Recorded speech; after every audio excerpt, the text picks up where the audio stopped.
The mystery box, it gets, so half of the maxi that is minted into team, the mystery box gets, and then it also gets a copy of all of the team. And so it ends up with team and maxi.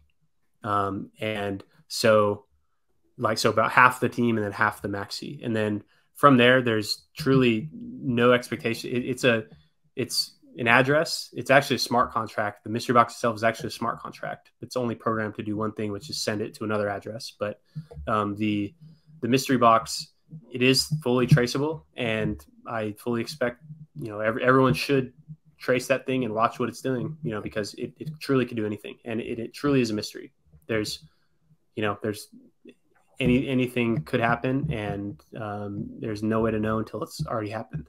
So just like the Hedron FA, I think they burned what, 1 trillion maxi, or a trillion, a million. Yeah, million maxi, 1 trillion Hedron, 1 million maxi, I think is what it was. You think there'll be a quid pro quo between the mystery boxes, between the FA? I mean, probably not any type of quid pro quo, but it is a mystery. It's absolutely a mystery. The mystery box, it truly could do anything. So what I recommend people to do is to just think about what they would do. Like what would you do if you had, if you were in control of, a bunch of team and a bunch of maxi that was, publicly traceable, trackable. What might you do? And what might you be incentivized to do? And other coins, or just team and maxi? Just those two. Okay.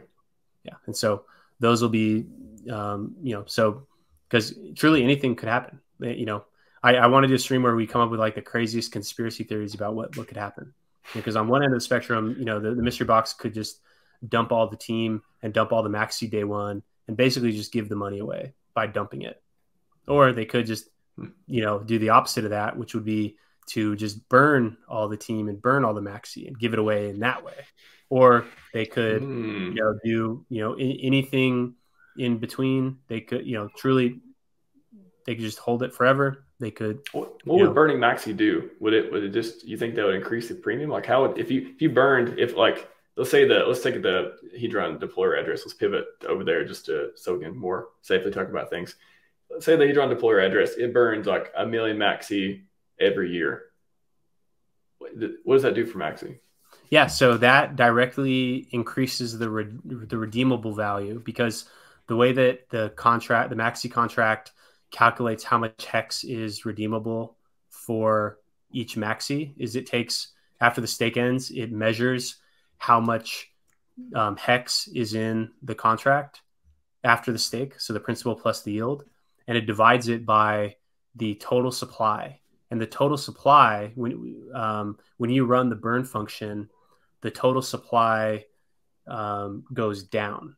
So if you run the ERC20 burn function on that, it reduces that total supply value that the maxi contract uses to calculate the redemption rate. So if the denominator gets smaller, then the end result gets larger. So that means that all the hex is now suddenly divided amongst the smaller set of maxi tokens. So the redemption rate goes up. And so perhaps the market may price in that redemption rate going up. And also perhaps the market may also be pricing in the fact that those burnt coins can now no longer be sold because they're burnt. So that's now reduced potential sell pressure. So, and that's what, so the maxis, like I said, in the team minting, the 20% of all the maxi that's used to mint team is burnt. So that's boosting the value for maxi. And it's done for a couple reasons. One is to be like an airdrop to all remaining maxi holders, to people that don't mint maxi, we'll break off a bone for them by burning that. But also because in years 3, 6, and 9, there's that 3, 6, 9 maxi rebate. It boosts the value of that maxi, which can potentially boost the value of team, because during years 3, 6, and 9, team stakers get maxi, and if that maxi is now suddenly more valuable, then there's some benefit there. And so and also to make the decision on whether to mint team really difficult, because the more difficult the decision is, the more people will make the wrong decision, and the people that make the wrong decision first and then have to make up for it, that's, positive future energy. And, so making that decision difficult, where some people, they're like no brainer, all in on team, and then other people a little more hesitant. If you run, I encourage everyone to run their own numbers on what they think team will earn and what they think that earning impact will do to the underlying team price, because no one knows. And it's based on pool size and team stake rate. So that's kind of the main driver. But the maxi burn is just kind of one of the fun parts of the launch extravaganza that we're doing.